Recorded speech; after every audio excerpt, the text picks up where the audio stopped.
Mesdames, Messieurs, bonsoir, il est 19 heures. Bienvenue sur Alizé pour votre information régionale. Notre invité de ce soir, Monsieur Élie Domota, secrétaire général de l'UGTG. Bonsoir. Bonsoir. Vous faites actuellement un tour général de Guadeloupe pour exprimer votre analyse de la politique actuellement. Êtes-vous en campagne? Pas pour les régionales, mais pour défendre l'intérêt à travailleurs, oui. On aura l'occasion d'en parler un peu plus tard dans cette édition. Tout de suite, voici les titres qui seront développés pour ce journal du 1er octobre 2015. Octobre rose, un mois pour sensibiliser au dépistage du cancer du sein qui fait une quarantaine de morts par an en Guadeloupe. 24 heures après l'agression qu'ils ont subie, les agents de Pôle emploi Pointe-à-Pitre se mobilisent pour dénoncer l'absence de sécurité dans tout l'établissement. Les entreprises d'outre-mer dénoncent un coup de rabot sur leurs exonérations de charges dans le budget de l'État. Le journal, Nicolas Beaubrun. Ouvrons ce journal avec une page de santé. Le dépistage du cancer du sein est le thème privilégié d'Octobre Rose. Ce cancer est le plus fréquent chez les femmes. 1 sur 8 seront diagnostiquées dans leur vie. Le cancer du sein tue actuellement 11 900 personnes par an en France. Pour cette nouvelle édition du 1er au 30, Octobre Rose insiste à nouveau sur le dépistage. Le reportage de Raja Kitou. Tout un chacun a un cancer. Soit il se développe, ou soit il ne se développe pas. Alors, mieux vaut, plus qu'on connaît les choses sur le cancer, ça nous permet de nous protéger. Octobre Rose signifie un mois de campagne de sensibilisation à l'importance du dépistage du cancer du sein. 1500 nouveaux cas de cancer par an en Guadeloupe. Il y a environ 200 nouveaux cas recensés pour le cancer du sein. 9 personnes sur 10 peuvent être guéries lorsqu'elles se prennent en main le plus tôt possible. Le dépistage précoce est recommandé. La ministre de la Santé a mis en place une concertation citoyenne depuis le 29 septembre et ce jusqu'au 15 mars de l'année prochaine. Ceci afin d'écouter les malades. Le message du ministre de la Santé ce 29 septembre peut répondre à la question que nous avions posée, à la demande que nous avions faite, parce qu'elle a déclaré que sera pris en charge à 100% tous les dépistages de cancer pour les personnes à risque. Et bien évidemment, dans une famille où les jeunes femmes ont eu leur mère ou leur tante qui ont développé un cancer, ils peuvent être, avec l'aide de leur médecin, bénéficier de 100% de prise en charge par la sécurité sociale lorsqu'ils sont dans ces cas de personnes à risque. La Ligue contre le cancer informe dans les écoles, les entreprises. Elle se veut préventive. Elle vient en aide aux malades, mais aussi à leurs parents. Elle met en place un plaidoyer contre le cancer. Que nous allons faire donc à Saint-Martin dès ce week-end, ensuite aux Abîmes, la grande manifestation avec une course de 10 km, une marche de 5 km avec du VTT, du yoga, il y aura comment dirais-je, un village santé. Et bien tout ça c'est pour informer la population. En plus de devoir affronter leur maladie et tous les maux qui l'accompagnent, les personnes cancéreuses rencontrent de réels problèmes administratifs. La sécurité sociale prend un temps fou pour traiter nos cas et on se retrouve dans des situations vraiment abominables. Moi, actuellement, je me retrouve par rapport à ma propriétaire, ne pouvant pas payer mon loyer le 5 comme je le faisais quand je travaillais, qui me demande de quitter sa maison. Parce que mon problème, mon état de santé ne la concerne en rien. Voilà. Donc aujourd'hui, je me bats par rapport à ça, à chercher un logement. Et voilà. Donc c'est un parcours du combattant. Donc si vraiment les responsables de la sécurité sociale pouvaient prendre en compte la situation des gens qui se retrouvent en affection longue durée, ce serait un cadeau. Vous avez jusqu'à la fin de ce mois-ci pour vous informer sur le dépistage, mais aussi la prise en charge du cancer du sein. Continuons avec un mot d'économie. Nous vous le précisions dans notre édition d'hier, les employés de l'agence Pôle emploi de Pointe-à-Pitre, située à Bergevin, ont fermé leurs portes à la mi-journée suite à une agression perpétrée par un demandeur d'emploi déjà connu pour son agressivité. Les agents réclament des mesures de sécurité et interpellent leur direction. La fermeture de l'établissement a été prolongée aujourd'hui afin de faire une réunion d'urgence. Richard Scott Tamar a recueilli des témoignages d'agents et de représentants des syndicats. Ce sont des employés traumatisés et ne voulant pas apparaître à l'image de peur de représailles que nous avons rencontrés ce matin. Une réunion de crise a été organisée dans l'agence pour dénoncer le manque de moyens et le peu de sécurité dont dispose, selon les employés, non seulement cette agence, Pôle emploi, mais l'ensemble des pôles emploi de Guadeloupe. Eh ben, journée là, ça, donc, ouais, pendant la fermée, nous parler les collègues, on y un directeur adjoint là qui vient là, on y aussi un psychologue qui de bout de là, espère là. Mais il était clair aujourd'hui là que les agents, ça, ils m'ont dit, parce que le directeur a dit il voulait écouter ces agents-là pour savoir qu'à pu fait. Ces agents-là bien dit que à la première fois qu'il y a agression, à la première fois qu'il va travailler si ces soucis d'agression, de manque de sécurité par rapport à autre chose, par rapport à d'autres activités comme ça. Et donc, il n'y a pas envie de refaire même travail là parce qu'il n'y a pas pour des bonnes réponses à ces demandes-là. Ça.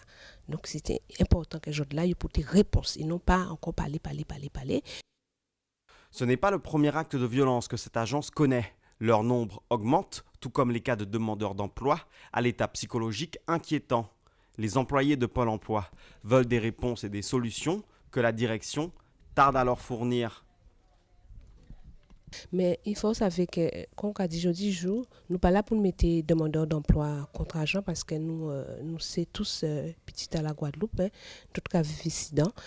Ça, nous avons dénoncé, c'est ces gens, la direction qui a géré le Pôle emploi. D'accord.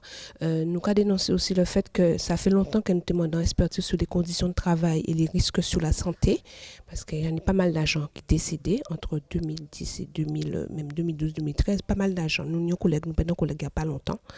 Donc, nous demandons une expertise. Au lieu de nous en réponse à cette expertise-là, ils ont préféré assigner nous. Donc, il a signé secrétaire à CHST là, qui est un camarade à l'UGTG, il a signé nous devant le tribunal et il a envoyé en cadre assis en radio tambour pour mal baler nous.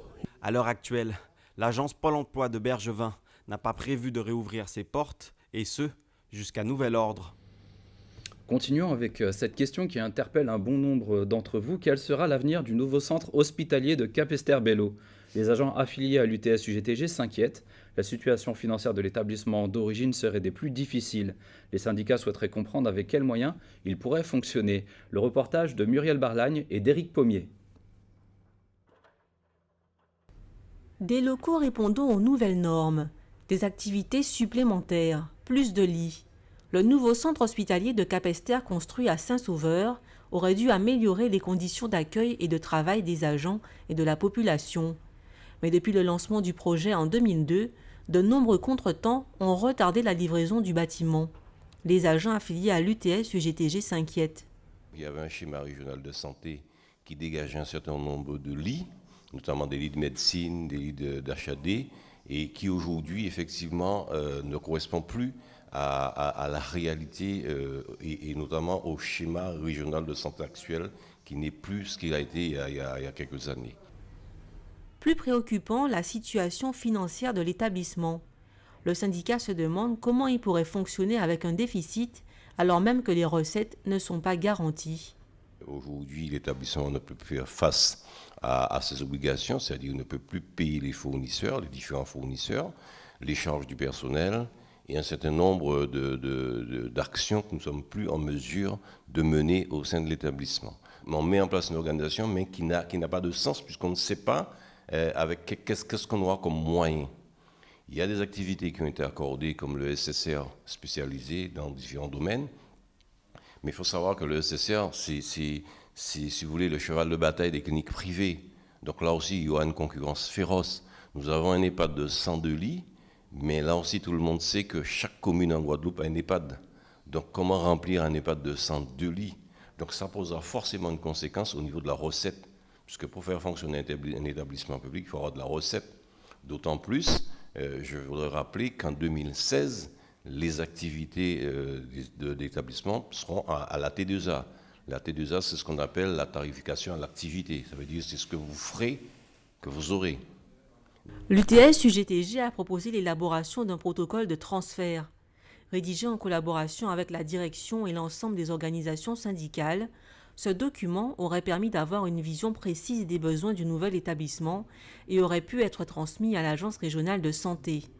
Proposition qui n'aurait pas été retenue par la direction.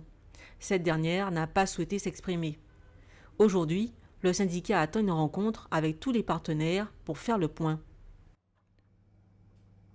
Élie Domota, je vais vous proposer de faire un retour sur cette actualité de Bergevin. Que pensez-vous de cette situation actuelle? Son situation connaît bien, puisqu'il travaille la NPE pour l'emploi depuis pratiquement 22 ans qu'on y est là. Et malheureusement, ça n'a pas qu'à étonner nous.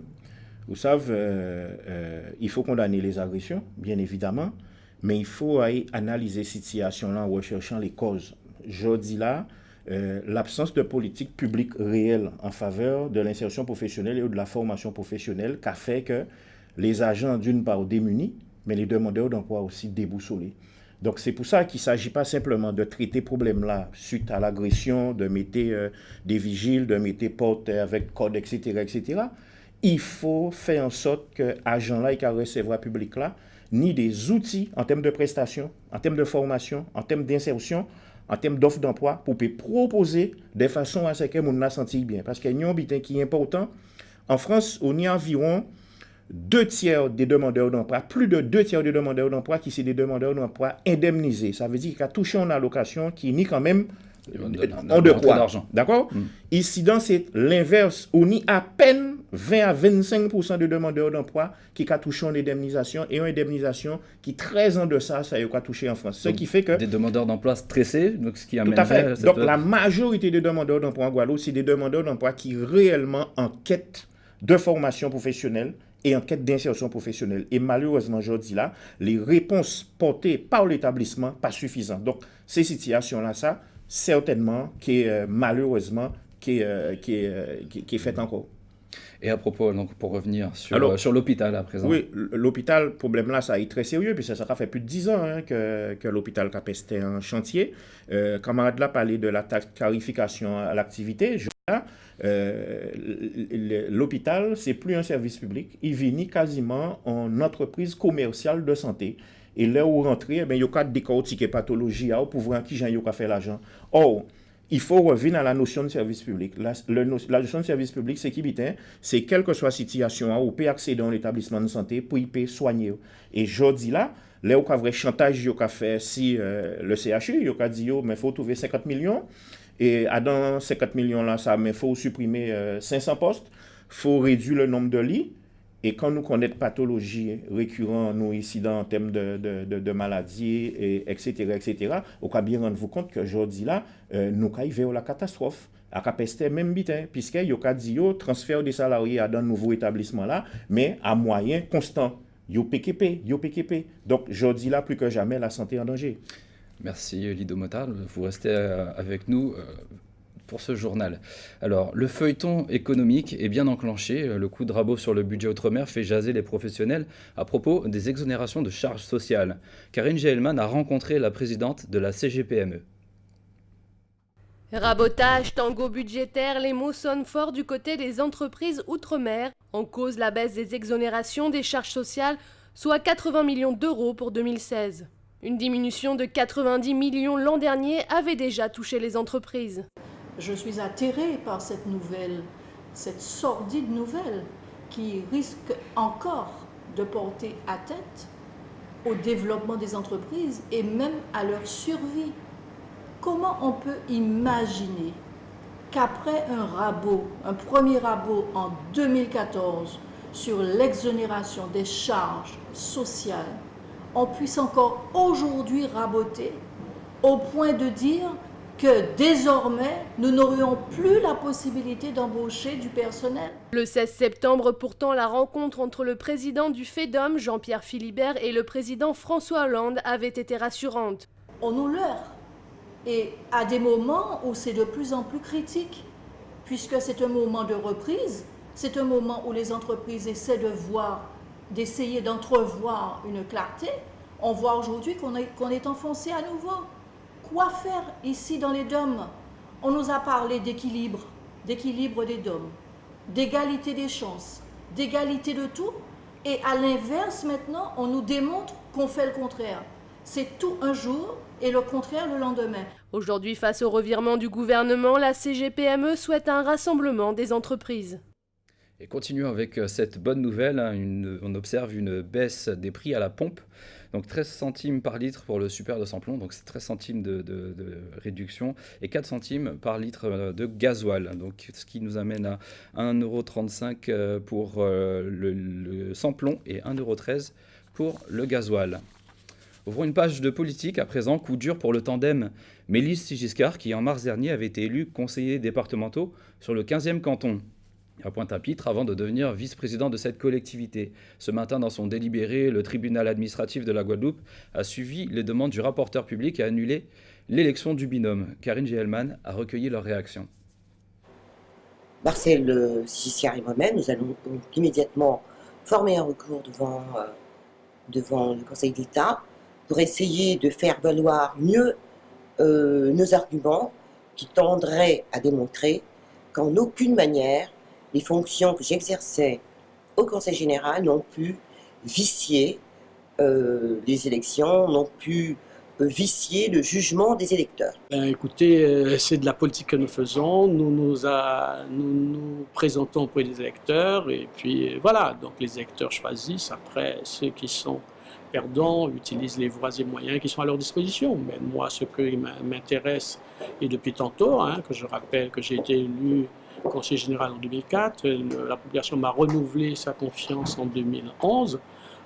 Ils me l'ont refait cette fois-ci en 2015 avec comme binôme Madame Marlène Mélis. Je pense que le travail que j'ai pu faire jusqu'à maintenant satisfait tant la population pointoise que la population de la Guadeloupe sur les grands dossiers que j'ai pu porter à leur connaissance et que je peux faire aboutir auprès de l'Assemblée. Elido Mata, vous êtes toujours avec nous pour ce journal. Donc, que pensez-vous de ces nouvelles mesures outre-mer qu'on a vues sur le sujet? Écoutez attentivement Mantibus de la CGPME et tout comme les autres organisations patronales, il y a dans l'exagération, certainement pour obtenir plus. Parce qu'on a rappelé que depuis 2013, quasiment depuis 2012, que le gouvernement Hollande au pouvoir, c'est l'accord national interprofessionnel qui sont aux revendications à le MEDEF qu'ils obtiennent. C'est la loi Macron sur la généralisation du travail du dimanche. C'est la loi Rebsamen qui remet en cause les instances représentatives du personnel. Et c'est bientôt la fameuse loi Valls sur le dialogue social qui baille la primauté des accords d'entreprise sur la loi et sur les conventions collectives. Donc, toute une série remise en cause du droit du travail et des acquis sociaux. Et quand nous avons constaté, malgré les exonérations de charges, malgré les aides à l'emploi, malgré les défiscalisations, il y a licencié. Donc, en fin de compte, c'est un faux problème. Au contraire, il faut arrêter de gaspiller, entre guillemets, l'argent public à bas les entreprises des exonérations sans contrepartie. Et est-ce que vous reconnaissez l'utilité de la loi Lurel pour la diminution du prix du carburant? Que ce soit sur la vie chère, que ce soit sur les carburants, c'est une véritable arnaque. Il y a environ un mois et demi, baril de pétrole là est à $45. Et pourtant, l'essence en a augmenté. Donc, là, on a regardé sur en grande durée la baisse du coût du brut sur le marché mondial et baisse là que nous n'y là, il n'y a pas photo. Nous pas ni en baisse qui est équivalent à ça nous doit tenir. Et la réponse aujourd'hui là, c'est de dire oui, mais le brut en fin de compte dans le prix du carburant pas qu'à représenter réellement ça a été doit. Désolé, la différence entre la Guadeloupe et la Martinique, c'est les taxes régionales. Et jusqu'à qu'on y est là, il faut bien expliquer nous en qui genre, malgré que nous n'y moins de taxes en Guadeloupe qui en France, tant nous paie plus cher quitte à la France. Il y a véritablement de l'abus et des profits exorbitants qui a existé dans ce secteur-là, ça. Et en complicité avec le ministère du Budget, puisque la SARA ni bénéfice a été garanti depuis le début de l'année. Une dernière question, que pensez-vous justement de la campagne à venir, de la campagne électorale, de la future campagne? Encore une fois, c'est pour leurrer les travailleurs, pour leurrer les Guadeloupéens, parce que dans la mesure où il s'agit de faire l'alternance, c'est qu'en fin de compte, rien pas changé. Et c'est très certainement, c'est dans cette situation-là, ça que nous retrouvons, nous, quel que soit le monde qui gagne les élections. Qu'avez-vous à dire vous-même par rapport à votre projet?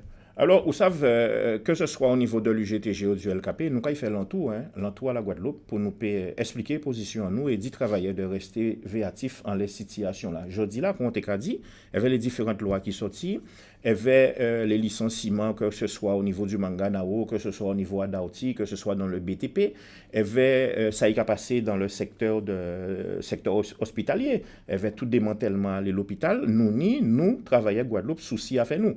Là, nous avons aussi, sans qu'à créer le négationnisme d'État qui intervienne, parce qu'on voit tout ton polémique alentour à Samora nous dit là, mais c'est pas nouveau. Ça au cause dit même bitin là, De Gaulle dit même bitin là, Jules Ferry t'a dit il faut que les races supérieures s'imposent aux races inférieures. Donc en fin de compte, nous toujours avons une espèce de mépris généralisé. Là, on voit également la situation relative à la gestion de l'eau, à la gestion des sargasses. Par rapport justement à votre projet. Mais à part revenir à les problèmes de l'élection là. Est-ce que vous vous positionnez par rapport à l'UPLG? Est-ce que vous soutenez l'UPLG? Non, nous ne pas soutenir pour monde. Nous pas soutenir pour monde parce que pour nous avons une position qui est très claire. Aller aux élections dans le cadre du système colonial, c'est renforcer le système colonial. Au contraire, il faut combattre le système colonial. Et c'est pour ça nous avons dit, au lieu d'aller aux élections, à nous rassembler, nous, travailler et à nous prendre chemin à la lutte, à nous prendre la rue là. Merci Léo Domota d'avoir répondu à notre invitation. Je rappelle que vous êtes le secrétaire général de l'UGTG. Donc un mot sur la Caraïbe, particulièrement en Haïti. Jean-Bertrand Aristide, l'ancien président, s'est exprimé mercredi devant ses partisans pour la première fois depuis son retour d'exil en mars 2011. Il a appelé la population à élire comme président du pays la candidate de son parti, Maryse Narcisse. Le premier tour se tiendra le 25 octobre prochain.